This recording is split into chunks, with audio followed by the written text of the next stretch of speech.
Boa noite, igreja. A graça e a paz do nosso lindo e poderoso Jesus.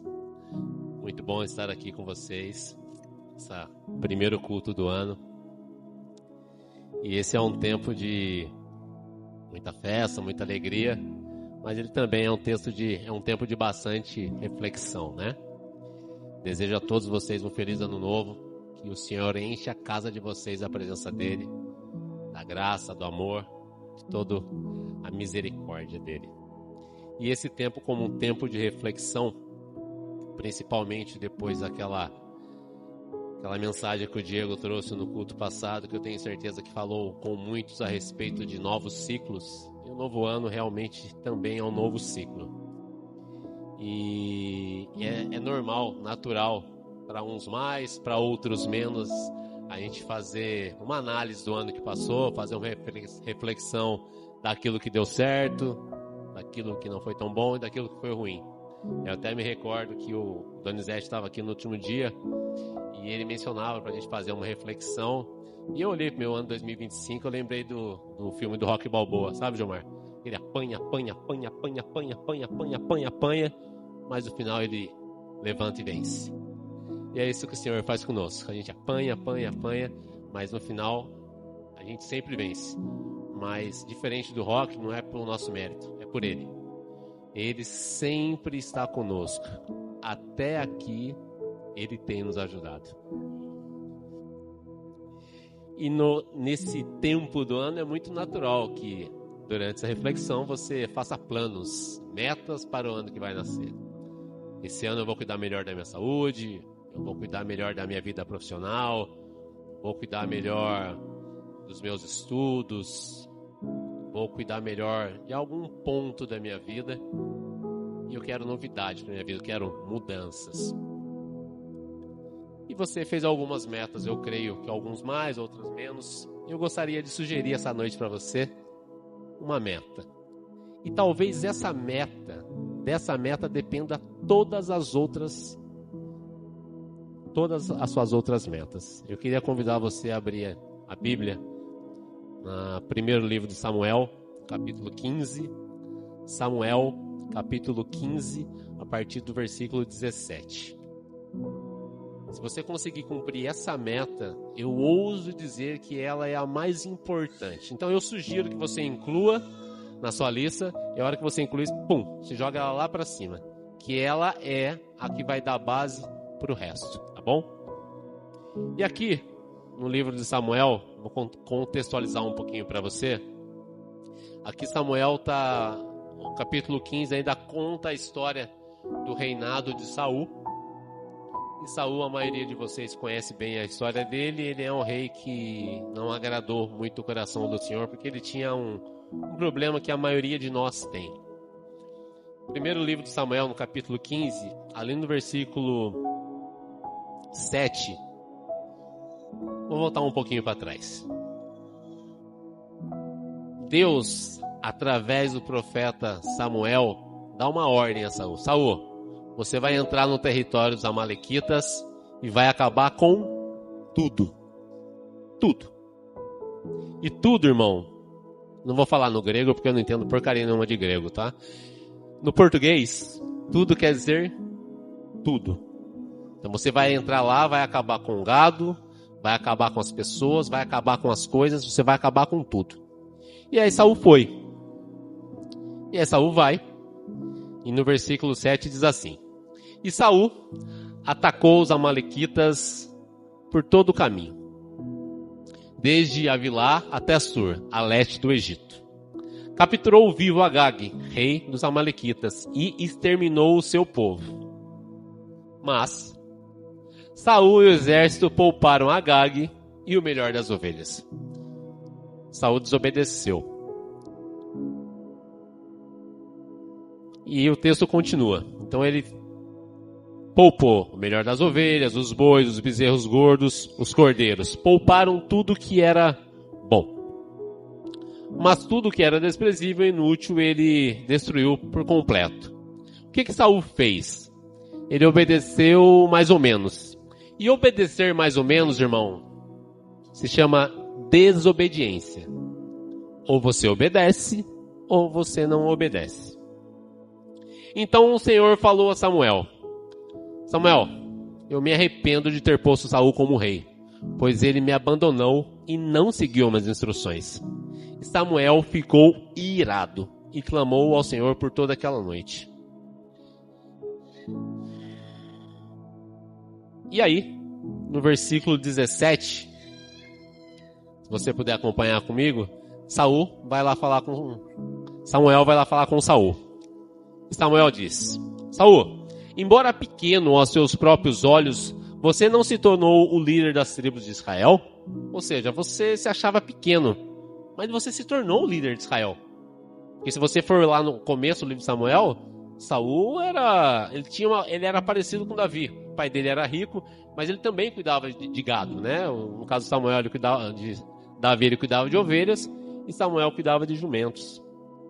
E aí, a palavra continua. O Senhor o ungiu como rei de Israel e o enviou uma missão, o ordenando: vá e destrua completamente aquele povo ímpio, os amalequitas.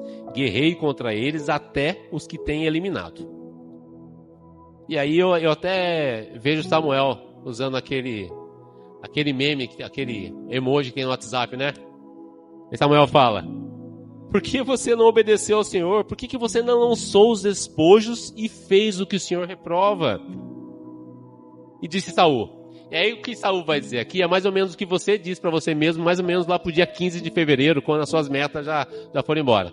Você esquece das suas metas e volta a fazer exatamente o que você fazia antes, né? E aí a sua vida permanece a mesma coisa do ano anterior. Aí Saul fala assim: mas eu obedeci ao Senhor, eu cumpri a missão que o Senhor me designou.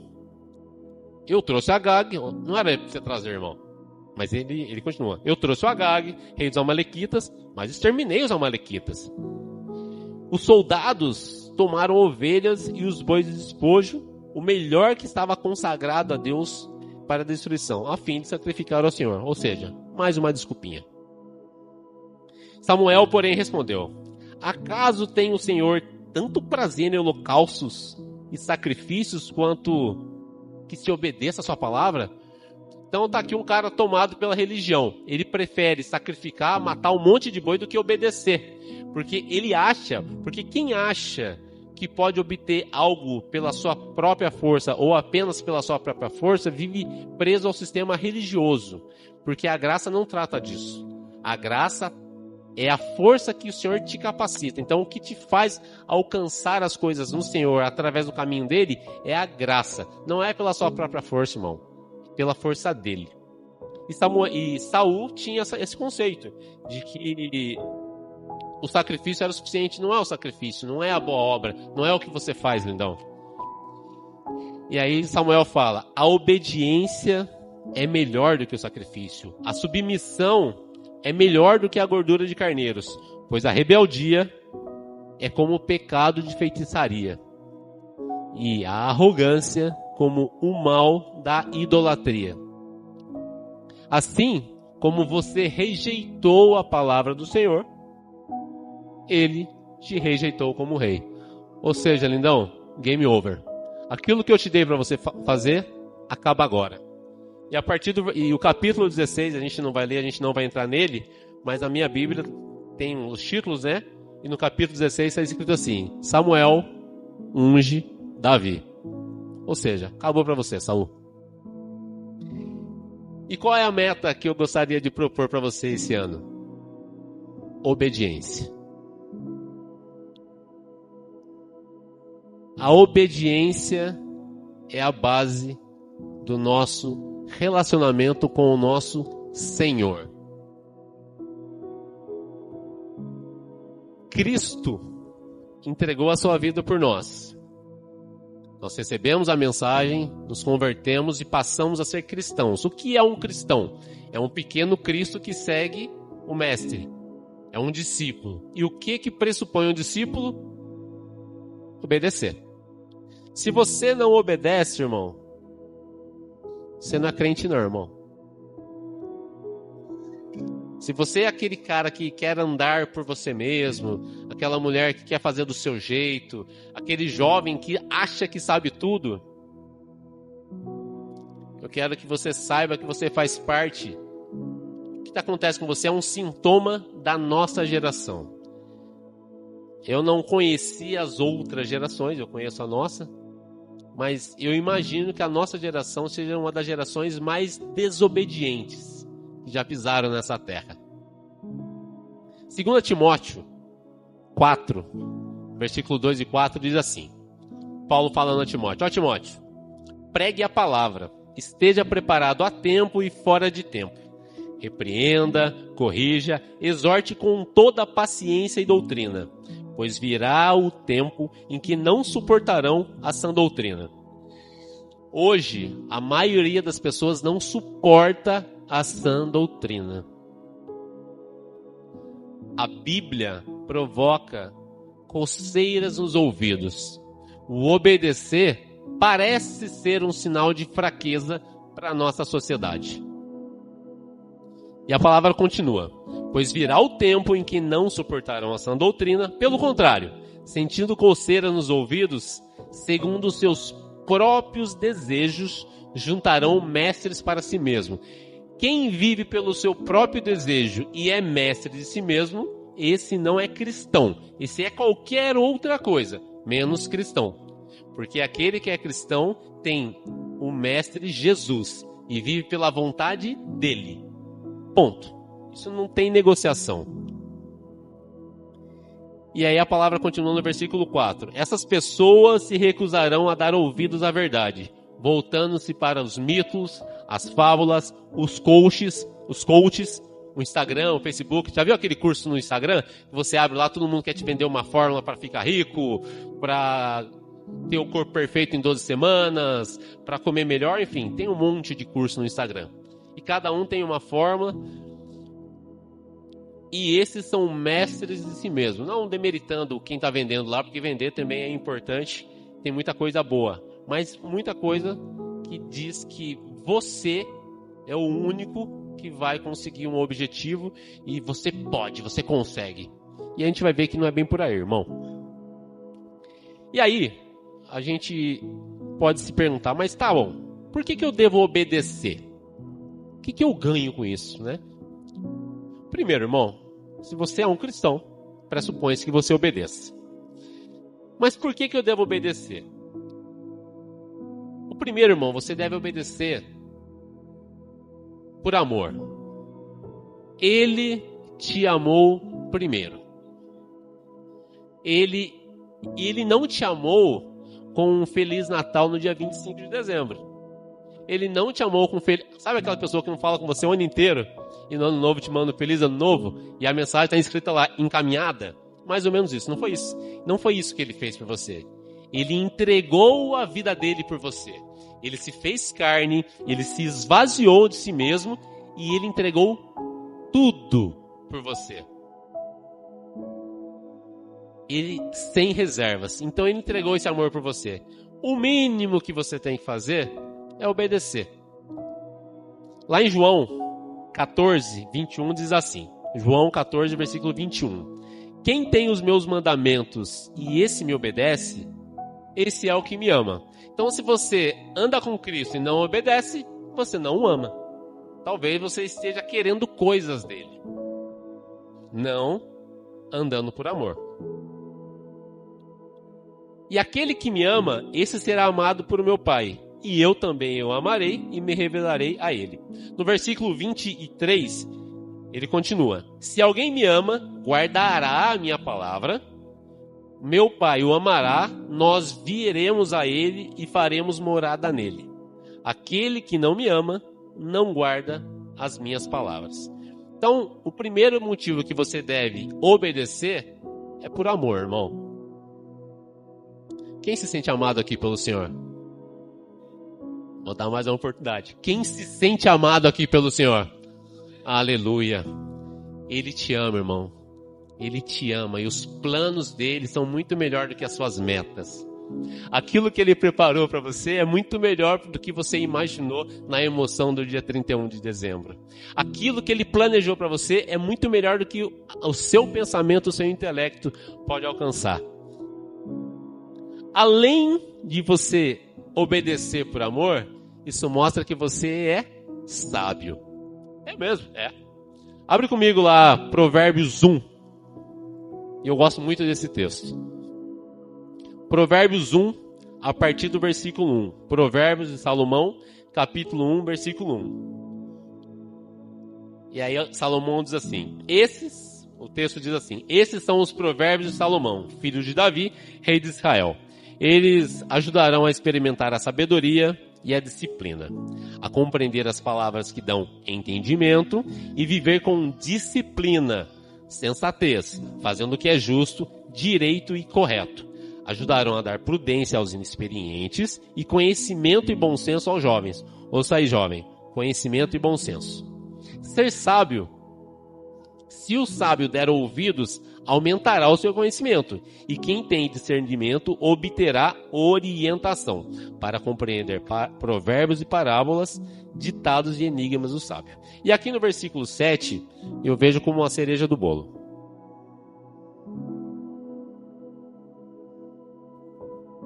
Versículo 7 diz assim, o temor do Senhor é o princípio do conhecimento, mas os insensatos desprezam a sabedoria e a disciplina. Linda, o que é disciplina? Disciplina é obediência. Você tem uma direção, você tem um direcional e você segue por aquele caminho. Puxa, eu preciso acordar mais cedo para orar. No primeiro dia você acorda, no segundo dia é dificuldade, no terceiro você já parou. Isso é falta de disciplina. Ah, mas eu não consigo. Ore a Deus. Busque, crie estratégias, mas obedeça esse direcional. Para tudo que você for fazer na sua vida, se você tiver disciplina, você vai obter melhores resultados. E a disciplina, ela deriva da obediência. É por isso que o Senhor insiste na obediência. Que a obediência é boa para o relacionamento, mas principalmente para você. A obediência é importante para você. Deus é disciplinado, Deus é obediente. Ele não transgride a palavra dele. E Ele quer o mesmo para você, porque você foi feito à imagem e semelhança dele. E o terceiro motivo, e aí eu gostaria de fazer uma pergunta para você. Alguém aqui gostaria de ser feliz? Meu Deus, Jesus, vai embora pra cá. Alguém aqui gostaria de ser feliz? Puxa vida, que susto, eu fiquei preocupado agora. Eu quero ser feliz, irmão, cada vez mais feliz. Se você quer ser feliz, irmão, seja obediente. O Gilmar uma vez me ensinou e eu não esqueço disso, cara. Eu até escrevi na minha Bíblia. Ficou feio até, eu fiz um coraçãozinho no texto que ele falou aqui pra mim. Mateus capítulo 5. O Gilmar me ensinou, Stefano, o pulmão da Bíblia são os capítulos 5, 6 e 7 de Mateus. Você não vai conseguir ver aqui, ó, mas na minha Bíblia tem um coraçãozinho bem mal feito aqui. É o único lugar que eu fiz um coraçãozinho, Gilmar. Porque de fato é o pulmão da Bíblia, é o coração da Bíblia. De fato é a parte central da Bíblia. Porque aqui é só o Senhor Jesus falando. E aqui ele fala assim, ó. Bem-aventurados os que... E aí ele passa um monte de coisa aqui, ó. Bem-aventurados os pobres... Mateus capítulo 5, a partir do versículo 1, né? Vendo as multidões, Jesus subiu ao monte e se apresentou. Aproximando-se dele, começou a ensinar, dizendo: Bem-aventurados os pobres de espírito, pois deles é o reino do céu. Bem-aventurados os que choram, pois serão consolados. E o texto vai por aí afora. Então, Jesus te dá o mapa da felicidade. Se você quer ser feliz, linda, leia a palavra, conheça o que Jesus fez, que Jesus projetou para a sua felicidade e seja inteligente. É só seguir. Tá pronto o manualzinho aqui. Você não precisa ir lá ver o que o Pablo Marçal, um outro coach aí, tá falando. Não. É Jesus. Porque você é discípulo de Ótimo, é isso, irmão. Você é discípulo de Jesus. Você deve obedecer. Tem vários coaches interessantes, Pablo Marçal, Thiago Carneiro, tem aí o Flávio Augusto, gente boa, falando inclusive da palavra do Senhor, mas eles são coaches. Você pode até ver o que eles usam de disciplina, são métodos interessantes e tá tudo bem. Mas você é discípulo do Mestre, Jesus. Nunca se esqueça disso. Você não procura outros mestres e nem faz mestre para você mesmo. Você é obediente. Quem é obediente aí? Aleluia, glória a Deus. E aí, irmão, eu te convido a, nesse começo de ano, se você não tem muito hábito de ler a Bíblia, pelo menos senta amanhã na sua casa e leia o capítulo 5, 6 e 7 de Mateus. Cara, é muita coisa. Aqui ele fala sobre como ser feliz, ele fala como você ser sal e luz para esse mundo, fala sobre homicídio, adultério, divórcio, juramentos, o amor aos inimigos, isso é bem difícil, ajuda ao necessitado, jejum, enfim, cara, tem um montão de coisa aí. Mas tem um texto que é fantástico, tá lá no capítulo 6 de Mateus, no versículo 33. E aí, aqui tem algo muito interessante que nós temos que ter muita atenção. Essa palavra é bem conhecida, mas o óbvio tem que ser falado, e não é só falado, ele tem que ser vivido, ele tem que ser obedecido. Não adianta nada você ter o manual do carro e na hora de ligar, você não saber usar. Não adianta nada você ter a bula do remédio, você não ler a porcaria da bula e tomar o remédio errado. Não adianta, você tem que saber. E se você tem cuidado com o remédio, com o celular, ou com qualquer outra coisa, com o air fryer que você vai comprar, por que que você não vai ler o manual da sua vida, meu irmão? Leia o manual da sua vida e obedeça, é uma receitinha de bolo. Aí o Senhor fala lá em capítulo 6, versículo 33. Busquem, pois em primeiro lugar o reino da justiça. Irmão, você pode projetar o versículo aí? Vamos animar um pouquinho, vamos ler junto? Sei que vocês adoram ler junto, vamos lá. Busquem, pois lugar o reino de Deus e a sua justiça, e todas essas coisas lhe serão acrescentadas. Irmão, sabe esse monte de meta que você fez aí? Olha lá, busca em primeiro lugar o reino e a sua justiça, e as outras coisas serão acrescentadas. Ah, quer dizer que eu vou buscar o reino e vou ficar sentadão lá na praça? Não. Você vai buscar o reino, você vai fazer a sua parte. Você vai estudar, você vai acordar cedo, você vai trabalhar, mas a prioridade é o reino. E o restante, ele vai te acrescentar. Sabe por quê, irmão? Porque assim, você vai lá fazer as suas metas. Você pega a sua folhinha de metas. Eu tinha uma folhinha de meta aqui, eu só não estou achando onde é que tá. E aí você faz a sua folha de meta. Mas aí, você apresentou ela para o Senhor e disse: Senhor, é isso aqui que o Senhor quer? Ou você fez da sua cabeça? Se você fez da sua cabeça, já começou errado. Então, o que eu te convido a fazer? Faz uma lista de metas, mas antes de fazer a lista de metas, ora ao Senhor: Senhor, o que é que o Senhor quer que eu faça com a minha vida esse ano? Para onde o Senhor quer que me levar? Aonde o Senhor quer que eu trabalhe? Quem é que o Senhor quer que eu sirva? De que forma o Senhor quer que eu viva? O que é que o Senhor quer que eu tire da minha vida? Que relacionamento que o Senhor não se agrada? Que coisa que eu tenho na minha casa que não é bom? O que eu estou fazendo de errado, Jesus? Ele vai tirar. E agora, Senhor, para onde o Senhor quer que eu vá? Ele é seu mestre ou não é? E a primeira pessoa que ele falou isso foi para mim, tá? Foi para mim que ele falou isso. Então, essa palavra está sendo tratada na nossa vida e principalmente na minha. Porque muitas coisas eu falei: mas não falei isso para você, cara. Você foi porque você... Como que falava antigamente, Gilmar? Lambeta, né? Você foi porque você é lambeta. Eu falei para você aí? Falei: senhor, o senhor tem razão. Eu fui um lambeta mesmo. E aí, quando você busca o reino, todas as outras coisas lhe serão acrescentadas. É inevitável. E é engraçado que nesse tempo de coaches, e de novo, nada contra coach, tá? Mas é aquilo que diz que você pode, que você consegue, você merece. Não, você não merece nada. Você merecia uma cruz. Mas ele pagou o preço por você. Você não merecia nada, eu não merecia nada. Mas ele, por amor, ele entregou a vida por você, lindo. Por amor, ele entregou a vida por você. Por amor, ele entregou a vida por você, lindo. Você pode glorificar o Senhor por ter entregue a vida por você, irmão? É esse Deus que você serve.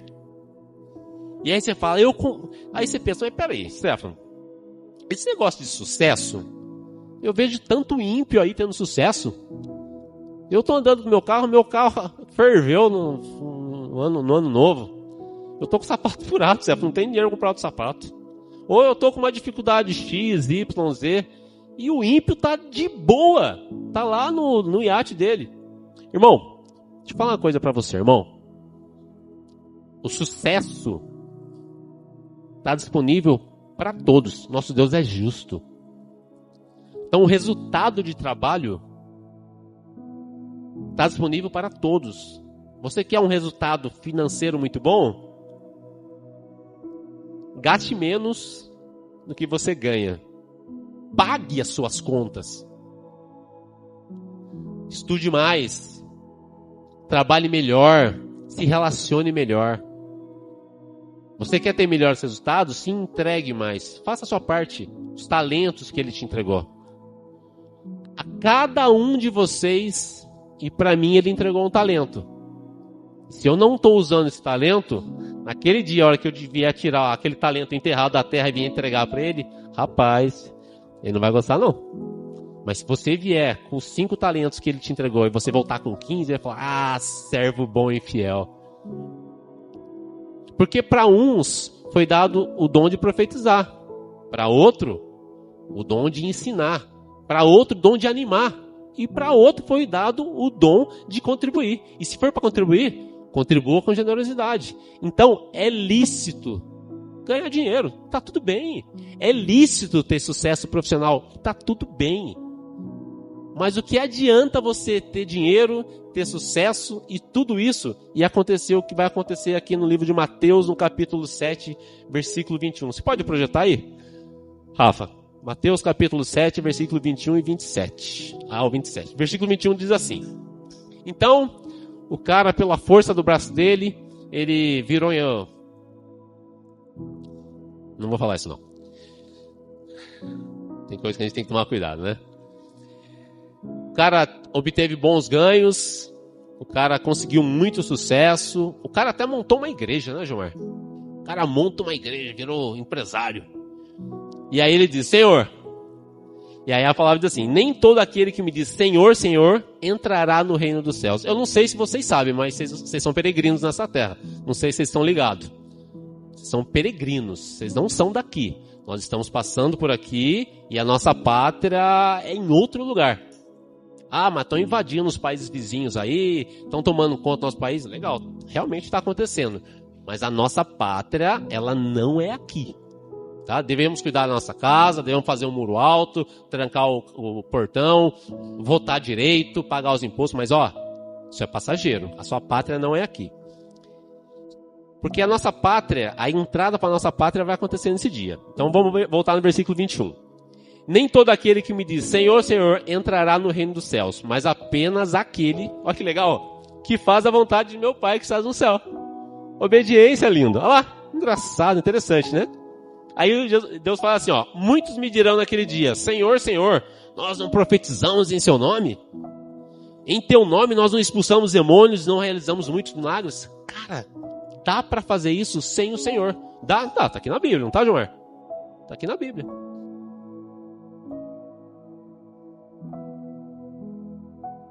Então, eu lhe direi claramente, nunca os conheci.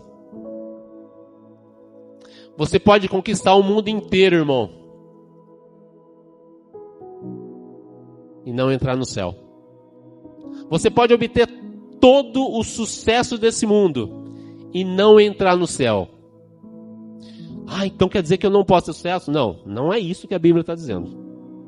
Quer dizer que se você não obedecer ao Senhor e fazer as coisas do jeito que Ele te manda fazer, você não entrará no reino do céu. Porque você precisa... Olha lá, olha o versículo, vamos voltar lá. Nunca os conheci. Afastem-se de mim, vocês que praticam o mal. E aí continua o texto. Portanto, quem ouve essas minhas palavras e as pratica é como um homem prudente que construiu a sua casa sobre a rocha. Caiu a chuva, transbordaram os rios, sopraram os ventos e deram contra aquela casa. E ela não caiu, porque tinha alicerces na rocha. Mas quem ouve as minhas palavras e não as pratica é um insensato que construiu a sua casa sobre a areia. Caiu a chuva, transbordaram os rios, sopraram os ventos e deram contra aquela casa. E ela caiu. E foi grande a sua queda.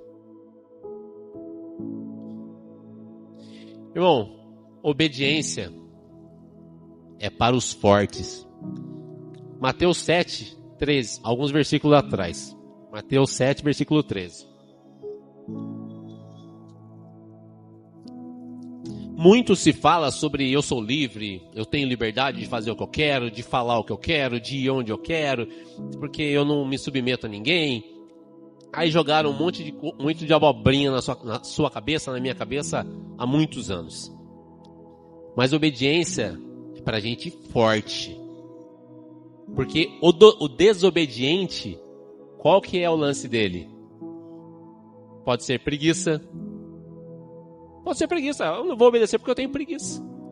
Eu não vou obedecer porque eu não quero mesmo. Eu não vou obedecer porque é conveniente para mim, igual foi para Saul. Isso é fraqueza, irmão. Desobediência é fraqueza. Quem acha que a desobediência, como diz muitas músicas, muitos partidos políticos, muitas pessoas influentes, acha que a desobediência é força, você está redondamente enganado. Obediência é para os fortes. Quem é obediente aqui? Se você é obediente, você é forte. A palavra diz assim, Mateus 7, versículo 13. Entrem pela porta estreita, pois larga é a porta e amplo é o caminho que leva à perdição. Quem é desobediente gosta do portãozão largo. É por aqui mesmo, aqui é mais fácil.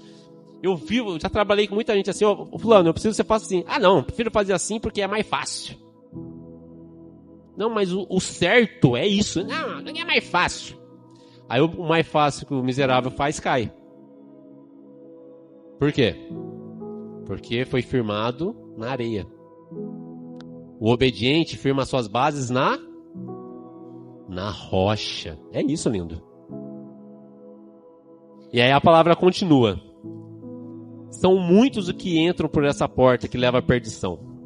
No versículo 14 diz assim: como é estreita a porta e apertado o caminho que leva à vida. Como que é para você entrar por um caminho apertado? Você tem que fazer força. Você tem que empurrar. Você tem que se preparar. Não é para qualquer um. Mas o forte continua. O forte continua. Persevera. Vai em frente. E são poucos os que encontram essa porta. Eu já queria chamar o Ministério do Louvor, que eu estou acabando. E quais são os passos para a obediência? Primeiro passo para a obediência é relacionamento. Quem que você vai obedecer? O mestre. Como que você vai obedecer? Você tem que ouvir a palavra. Se você não se relacionar com ele, você não sabe. Então, irmão, você precisa se relacionar com ele. Aliás, você foi criado para isso. Para se relacionar com ele. Basta você ler o relato de Gênesis. Deus descia no Éden. Imagina, Gilmar. Ver o Senhor descendo. Você ir lá e trocar ideia com Deus. E aí? E aí, Dão, como é que foi o seu dia? Deus, foi muito legal. Fiz isso, fiz aquilo. E aí, Eva? Foi muito bom. Ele se relacionava. E qual foi a grande perda do homem por causa da desobediência? O fim do relacionamento. E aí, por um homem, entrou a desobediência. E veio um outro homem que obedeceu em tudo e restaurou esse relacionamento. Esse homem é Jesus. E aí ele mandou para você o Espírito Santo de Deus, que é o próprio Deus, e ele habita em você. Irmão, teve muitas pessoas, muitos heróis da fé que não tiveram acesso ao Espírito Santo como você, que está sentadinho aí. Como você que está na sua casa, no conforto da internet. Não tem com o Espírito Santo. Heróis da fé não tiveram o relacionamento com o Espírito Santo que você tem. Olha que privilégio absurdo. O próprio Deus habitando dentro de você. E ele te capacita a obedecer. A graça capacita você a obedecer. Graça não é licença para pecar. Graça é força capacitadora para obedecer, para seguir lutando, para perseverar. E como que você faz essa busca? Leitura. Irmão, leia a Bíblia. Ah, mas eu não tenho tempo. Eu sei, irmão, que você fica no Instagram, que você fica no LinkedIn, eu sei que você fica no Facebook, eu sei que você dá uma expediente. Cara, tira 10 minutinhos disso e vai ler a Bíblia. E aí você leu, você vai orar. Sem oração, irmão, não rola. Oração é sustento. Ah, mas eu tenho dificuldade para orar. Irmão, o Gilmar tá quase todo dia aqui na igreja ensinando a orar, tá orando junto. Vem para reunião de oração, irmão. Se você não tem força para orar sozinho, vem para reunião de oração. Mas o ideal é que todo dia lá no seu secreto, Mateus 6, você esteja orando. Irmão, e jejue. O jejum ele é um pouco mais complexo, mas ele é vital para uma vida disciplinada. E aí você continua nesse caminho. E esse lance de obediência é bem legal, mas cara, tem dia que é muito difícil. Tem estações que são muito difíceis. Como que eu faço? Esses dias eu cometi um grande erro absurdo, que eu até então não tinha cometido. E eu fui disciplinado. O Senhor me mostrou o que eu tinha errado, eu confessei o meu pecado. Porque, irmão, a palavra de Deus manda você confessar o seu pecado. Irmão, confessa. Nossa, mas como é que eu vou abrir? Irmão, Deus faz novas todas as coisas. Não é uma, são todas. Quando você confessa e abandona e segue em frente, é isso que o Senhor tem para você. Porque não há condenação para aqueles que estão em Cristo Jesus. Se você confessa e abandona, a sua condenação foi pro ralo. Essa é a graça. Não é pela força do seu braço, meu amor. É pela graça. A sua meta, irmão, vá atrás da sua meta esse ano, mas coloca em primeiro lugar a obediência. Mas e quando tiver difícil? E quando parecer que tudo não vai dar certo? Você vai lá em Romanos, capítulo 12, versículo 12. Pode projetar, irmã? Romanos 12, capítulo 12. Eu gosto demais desse texto. E é um texto que eu tenho apanhado bastante dele, viu, irmão? A palavra é essa, é apanhado mesmo, tá? Romanos 12. Achei minha lista de meta, tá aqui, ó. E é bastante, né? Romanos 12, capítulo 12. Romanos 12, versículo 12. Diz assim: irmão, quando tiver difícil, você vai fazer assim, ó. Alegre-se na esperança. Quem é a esperança? A esperança é Ele. Ele é a sua meta. Ele você deve obedecer. Alegre-se nele. Muitas vezes, irmão, você não vai conseguir se alegrar nas circunstâncias. As circunstâncias são difíceis. A gente tem luto, a gente tem frustração, a gente tem tristeza, a gente cai, a gente peca, a gente falha. Porque isso faz parte da nossa humanidade. Faz parte da sua humanidade. Isso é natural. Não é natural permanecer no pecado, mas eventualmente você vai errar, irmão. Não deixa que a culpa atrapalhe o seu relacionamento com Ele. Persevere. Então alegre-se na esperança.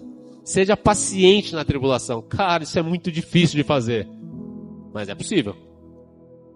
Se você tem o Espírito Santo, e eu creio que você tem, ele vai te ajudar. Seja paciente na tribulação e persevere em oração.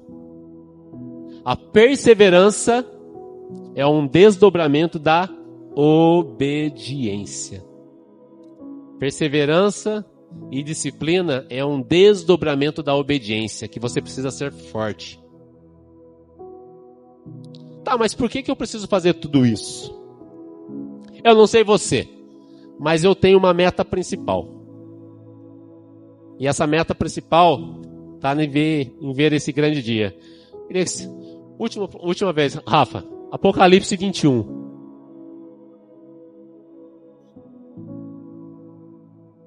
Apocalipse é o último livro da Bíblia.